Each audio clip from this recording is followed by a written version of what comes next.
welcome all the healing and the transformation that is available for us today. Just welcome it and say yes to it. I want you to open your eyes whenever you're ready. This brings our meditation to a close. Namaste.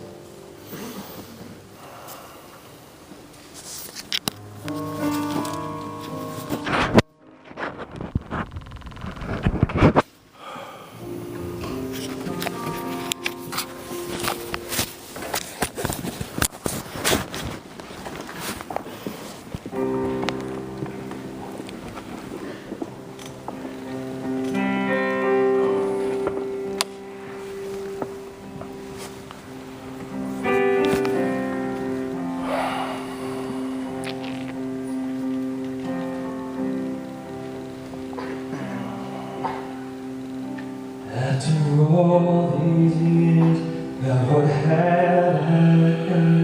The mistakes I made, and there's more than one, and I can't help one if I can let it be. I keep looking back on this wounded heart, tears my mind in two, and my soul apart, but it's over now. Time for me to move on. Let it go. Let it all go. It's time to forgive now. The one who matters most. Let it go. Let it all go. It's time to forgive now. The one who matters most. Baby, please don't cry. There will come a time when you understand there's a greater plan. But until that day, you will be just fine. Oh, just keep moving on and keep holding out. There's a fire in you that no past can put out, and it's calling you. Let it go, let it go, let it go. Let it all go. It's time to forgive now. The one who matters the most. Let it go. Let it all go. It's time to forgive now. The one who matters most. When you're gonna stop abusing yourself, stop accusing yourself, giving every excuse to not believe in yourself. Love is all you need. Close your eyes and breathe. Let go. Let it all go. It's time to forgive now. The one who matters most. Let it go. Let it all go. Oh, it's time to forgive now. The one who matters most. It's time to forgive now. The one who matters.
is Levi Kreis.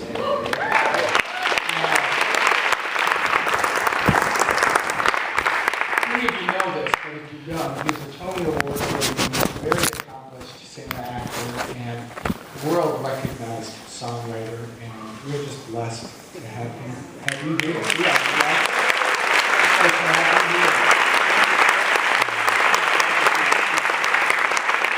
He is here because he talked to God and God said serve here. So that's, there's other places he could be singing. So that makes me down to him.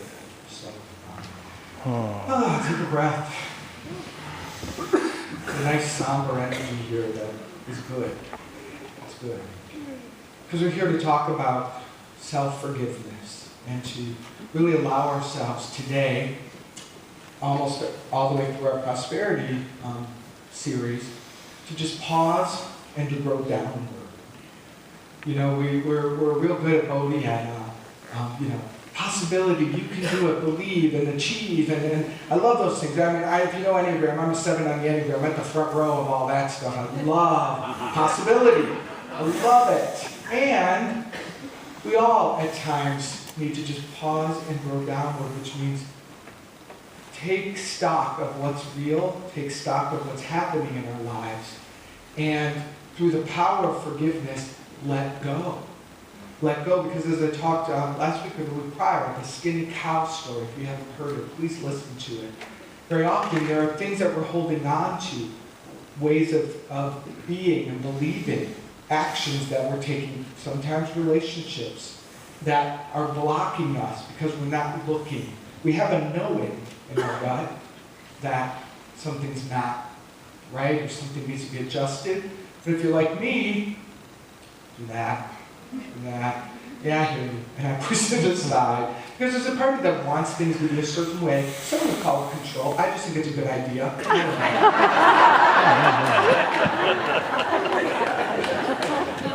The verdict's still out on that one. But to the extent that I'm unwilling to surrender and really let life flow, let life lead, let God's wisdom choose. When I forget to do that, sometimes I build up castles in the sky. Or there are ways in my life that I'm living in a house of cards. And every house of cards that we've built that we want to be real, but actually doesn't have a true foundation and it's not our authentic true self, it has to come down at some point. And growing downward means that we're growing so we can actually grow more in God's grace. Think of a garden. We use that analogy often. If a garden gets overgrown and you want something beautiful to flourish, you've got to pare it back. You've got to take the garden and grow it down so that it can actually become more. And that is about prosperity. That allows our prosperity to flow. We have to, they're very interested in this idea of potential and capacity. And actually, Lori introduced this to me, right? This idea that we have a potential. We have a great potential. I love potential. We love potential here. And we have a capacity. And to keep connected and real, we have to be living inside of our capacity while connecting to our potential. And that's a healthy, prosperous way to be. We need to do that inside of our money, inside of our energetic body, in all areas of our life. When we care for ourselves, that we become capable of more. But when, if you're like me, you just keep expanding out and out and out, sometimes things blow up. And then you go, oh, right. And the reason I don't listen, I don't know if you're like me, is because I'm afraid. There's something that I think I'm going to lose. Even though I hear the wisdom, I'm afraid to speak the truth. I'm afraid to see something. I'm hoping for something. And when it doesn't work, it just can get more painful. So today, we want to, inside of this prosperity, really say where in life are we needing to grow downward so we can expand. Some of you know this story, many of you may, but about 2.5 years ago, at 15 years of being together, Patrick and I separated.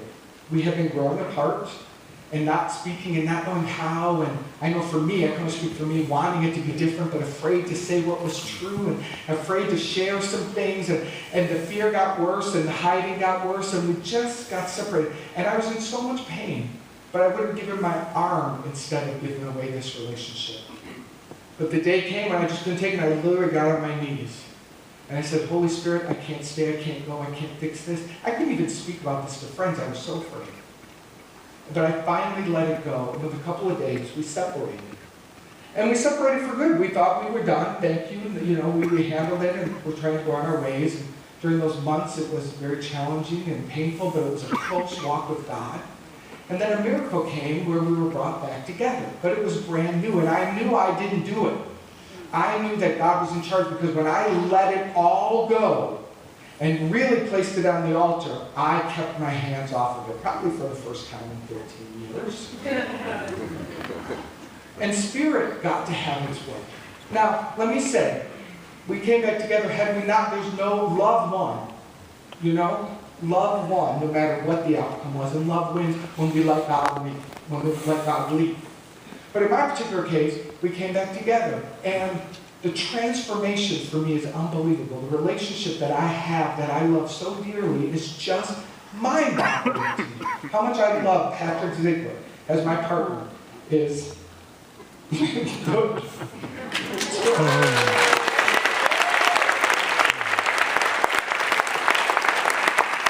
And I had to go downward.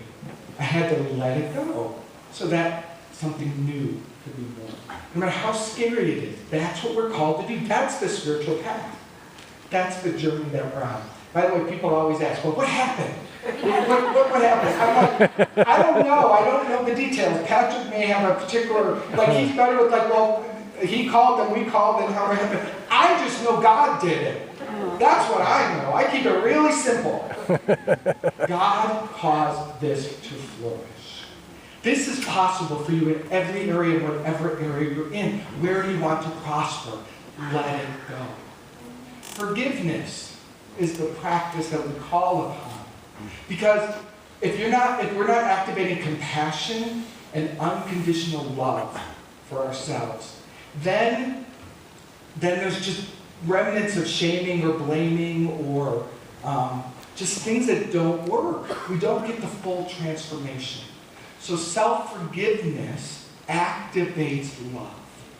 It activates a way of being with yourself, that actually allows you to look at things and make changes.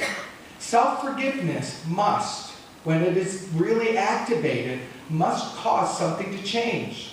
It changes your thoughts about things, and it draws to you the right therapist. It draws to you the 12-step program. It draws to you the coach, the support. It draws to you whatever you need so that things can start changing in the world also. It opens up solutions. And this is what we say yes to, because I know that many of you, are desperately needing and wanting this breakthrough. You're wanting greater prosperity in your life. I know that for you, and knowing it's not enough, we, in this celebration of our final month, thank you, Keith, for pointing that out, in this month as we move into next decade, we want to bring the game into an integrity and into a way of being that changes us really deeply inside and in our behaviors. And by the way, integrity, as I've learned from one of my wonderful friends, Jeff Radke, is something you just flow in and out of. It's not wrong to float away from integrity. You get back in. You float, you get back in. You float, you get back in. It just gets more painful if you float. And then have to really get back in, right? But sometimes it happens to all of us. So, I'm really interested in you being interested in where that's happening in your life. And how could self-forgiveness lead you into really getting on your knees, perhaps tonight when you get home, perhaps for prayer after service, and saying, take this. Really, really, Holy Spirit, I place this on the altar. Really let it go. Not like how we do it sometimes. We place it on the altar, just not this piece. Just take that. Right? because that doesn't work either. But to really find that sweet surrender, because when we do, what happens is God takes over. God, your higher self, not a separate vibration. The you that you ultimately and always have been comes in. And it won't lead you into some crazy town. It'll lead you into your heart. Well, that might be a crazy town for some of you. But you'll be at home. You'll be at home. Wherever it takes you. And really, we must build our faith muscle together where we really can go, take me wherever. Bam. Wherever, because I trust God. I trust life. Where I'm working is where I'm supposed to be working right now. And when it's time for that to change, it will change if I surrender to God. The people in my life are the people that are in my life now, and I'm to love them and to surrender to God. My body is my body, and I'm to love it and to surrender to God. And to let whatever happens happen, connected to our spirit, connected to our spirit. As I'm inviting you to do this during our prosperity campaign, it's no surprise that this is also happening in our Bodhi community. And I'd like to invite up our Executive Director, Levi Kreis, and one of the members of our core council, because I want them to share with you what is happening here in our organization, because we are needing to grow down and look at certain things, and I want to do it with you. So I ask you to open your hearts and really listen and keep the love flowing, but also just will you please say, how is this my story? Even if you're here for the first time, how can this be your story? Why are you here to hear this story today? It's perfect for some way. And I know that together, that it will just be in this vibration of love, and that is what we're here. Good morning, Bodhi. I hope everybody has enjoyed that extra hour of sleep. I know I'm trying to continue to trick myself into having that every day. April has already changed my clock on my bedside. I had this talk earlier today, and at the break I asked Sarah to do a whiteboard for it so that I wouldn't have to talk at this service, but I'm assuming there's nothing going on back there. I'm Patrick John Baptiste, and I am a member of your core council, as well as being a member of the organizing team for the 10th anniversary gala. The discussion that I'd like to have with you begins with that of the 10th anniversary gala. It was the intent of a group of very committed community members to celebrate Bodhi's 10th anniversary by organizing a fundraising event to include an evening of dinner, music, and a silent auction. There was great participation from the community in donating items and a strong, dedicated committee working many, many hours to bring this to life. The only thing that was missing was ticket sales. It was a fundraising event. There were certain expectations as to the revenue this event would generate. And as the event neared, the ticket sales were not meeting expectations, and it became increasingly clear that this event could be a net expense to Bodhi. From this, the gala became part of a larger ongoing discussion that existed between Lola Wright, Reverend Mark Anthony, and the core council. You see, Bodhi's revenues for the past few months have seen a downward trend, falling off in pledge commitments, classes, and falling off in weekly attendance all contributed to Bodhi finding itself depleting its reserves, and that is not sustainable. The idea of an added and unnecessary expense was unacceptable as well. So we made the very hard decision on Friday to cancel the gala. It is no fun standing here and saying, sorry guys, no party. It's also no fun talking to the committed members of the team that have worked countless hours for us to have this experience. But we do know in our hearts and our minds that this is the right choice. We are clear that we will have a community celebration of Bodhi's 10 years, but it will be in a different incarnation. It is the desire of the Gala Committee to meet this afternoon and regroup on this event. Whatever is manifested will be perfect, and I personally am sure of that. The Core Council has the ultimate responsibility of financial stewardship for this community. It is also the responsibility of the Core Council to communicate to the community any and all matters that would be of concern. I believe that the issue of the gala is perfect and it's causing a growing concern to be brought to the forefront. we need to be ahead of any issues here at Bodhi. Our financial health is at stake, and without immediate and intentional changes, we are looking at serious consequences. The good news is we are very much in relationship with our situation, and we are acting with decisive measures, and as evidenced by my being here today, also with communication, and community, of course. We've reached out to Jim Atkinson, our prior core council treasurer, and we're void of core council treasurer right now, and we asked him to join us and help us in these next few months, or as long as he can participate, and he said yes. He still wears his core council suit under his shirt, so ready to go. We're going to need the help and support of our community, not just for the current issues at hand, but for the challenges to come in the next 10 years and beyond of Bodhi's existence. I know that you have heard in many ways and on many occasions that we're all part of building what is Bodhi together. And I'm asking you today that we all take ownership of our individual stake in this community. This is now awesome. I have to speak to a member of our community, a member of our board, who has stepped down from our board. Letty Sullivan has recently experienced a health issue that has caused her to reflect on her participation here at Bodhi. And when I thought to talk about Letty and what it was that I should say, I did what was necessary, and I called Letty and asked her to tell me what to say. And she didn't hesitate, not in the least. Bodhi wanted this community to know, wants this community to know, that she absolutely loves each and every one of us. And that her capacity has to be one where she is acting at full strength, at full resolve, and with absolute understanding that she can give 100%.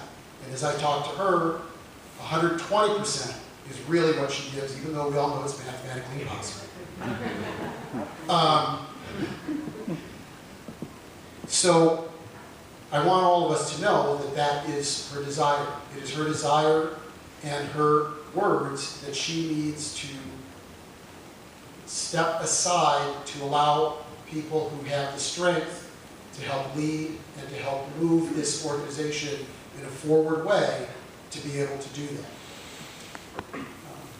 I'm not standing here in the part of the discussion of forgiveness as someone saying we need to be forgiven for anything regarding our finances, because that's not what I'm here for.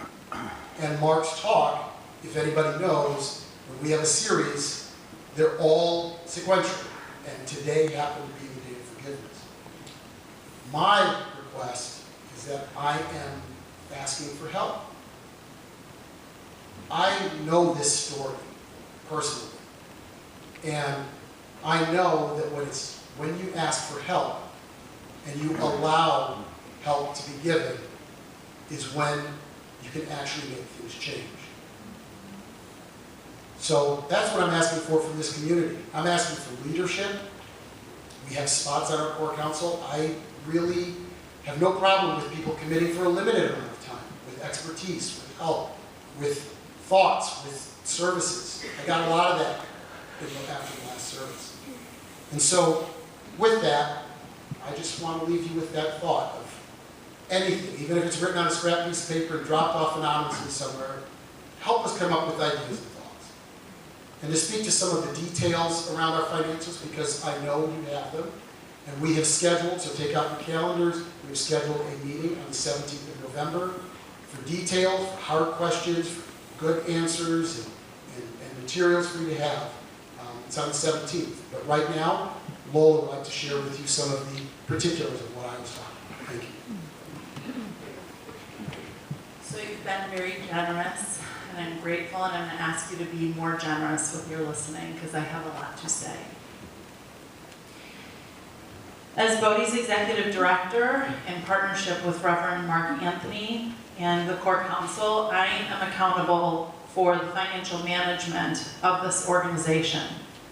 It is important as community members and as a spiritual family that we have a sober relationship with our finances. Over the last few months, our contributions have declined.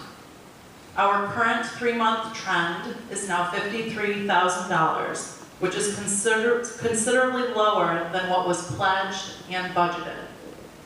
Additionally, participation in classes and other revenue-generating activities is down.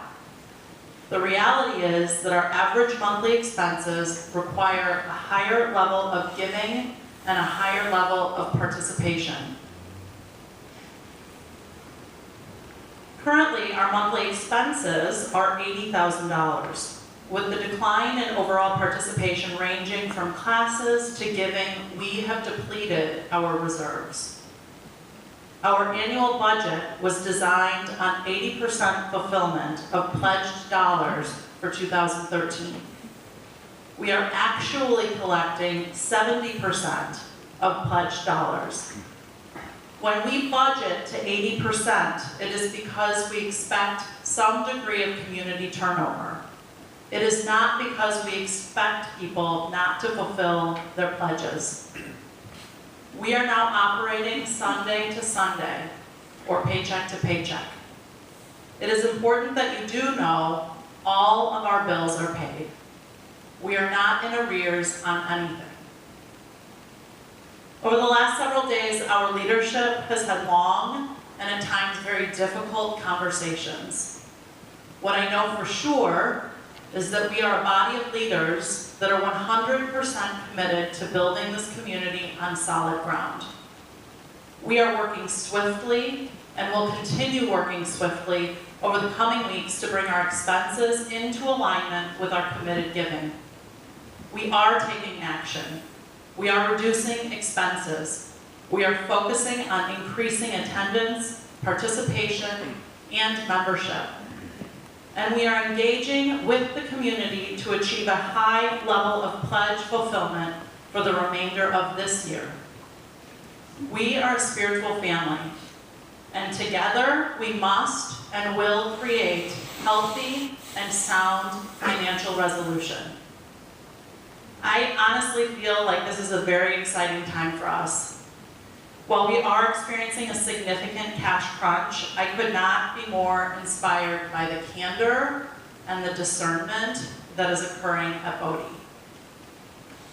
An emerging experience of integrity and accountability is at hand. As a community, we are calling forth a quantum leap. As Patrick said, we are absolutely prepared to return all of the monies collected for the gala. To receive the return of your money, please call the office and we will absolutely help you take care of that. Some of you have told us you're happy to pay for a gala that never happened, and we are so very grateful for that. We are committed to keeping our doors open, and we need your help in doing so. I frequently ask, what difference would it make if Bodhi weren't here? Would it matter? And for me, it would matter. It would matter greatly. That is why I'm giving everything that I am to our success and our longevity. In critical times, some of us will rise up and meet the challenge.